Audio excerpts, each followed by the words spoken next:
¿Qué tal? ¿Cómo estás? Este es el último punto de vista que dedico al tema de la cristianofobia, este término acuñado por un académico judío que, como hemos señalado, se sorprendió de ver cómo en el mundo cultural, de los medios de comunicación, de Hollywood, de la academia, se atacaba al cristianismo como no se atacaba a ninguna otra religión o grupo étnico, ¿no?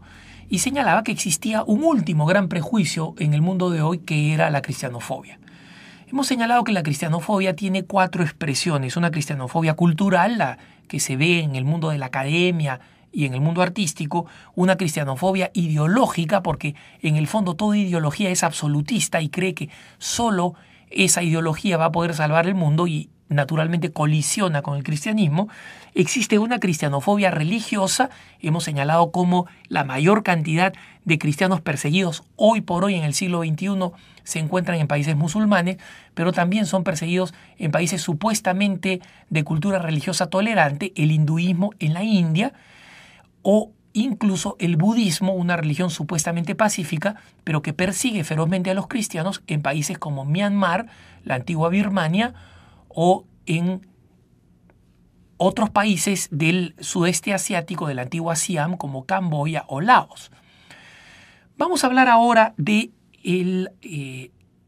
la cristianofobia de carácter de moral sexual. Y esta se divide en 3. En la cristianofobia de los libertinos sexuales, la cristianofobia de las feministas y la cristianofobia de los grupos de presión homosexual. En el primer caso, me atengo simplemente a lo que decía Bertrand Russell, este intelectual inglés, famoso matemático y lógico, que debatió con un sacerdote jesuita, filósofo, el padre Frederick Copleston, y que escribió luego de este debate un libro que se llamaba ¿Por qué no soy cristiano?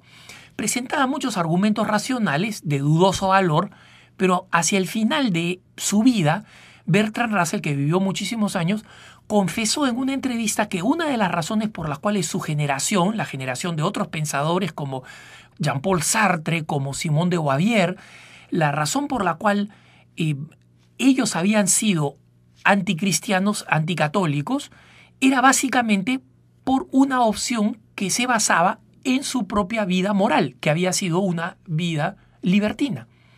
Y en consecuencia confesó que muchas de sus razones supuestamente racionales en contra del cristianismo se basaban básicamente en que a ellos no les gustaba la moral de sobriedad, de dominio de sí, de recto uso de la sexualidad que proponía el cristianismo.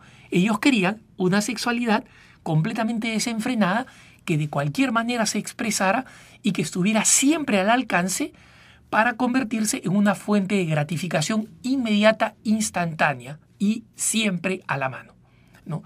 Entonces, justamente esta inmoralidad demuestra que muchas personas, en el fondo, muchos intelectuales que pretenden tener argumentos intelectuales contra el cristianismo, tienen en realidad objeciones a la moral cristiana y específicamente a la moral sexual.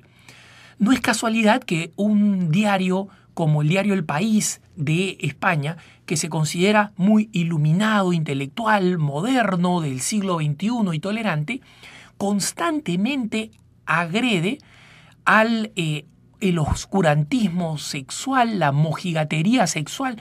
Siempre está atacando a la iglesia por el tema sexual. Y es interesante porque la sexualidad es uno de los temas de la moral, ¿no? Y ni siquiera es un tema central dentro de la vida cristiana. La centralidad está en Jesucristo, en el descubrimiento, en el conocimiento de Jesucristo, de donde se concluyen distintas prácticas en la vida, incluyendo la moral sexual. Pero es curioso que estos intelectuales acusan a la iglesia de estar obsesionada con el tema sexual y ellos no hacen más que hablar del tema sexual y no hacen más que criticar a la iglesia por el tema sexual. Entonces la pregunta es ¿quién está obsesionado?, ¿no?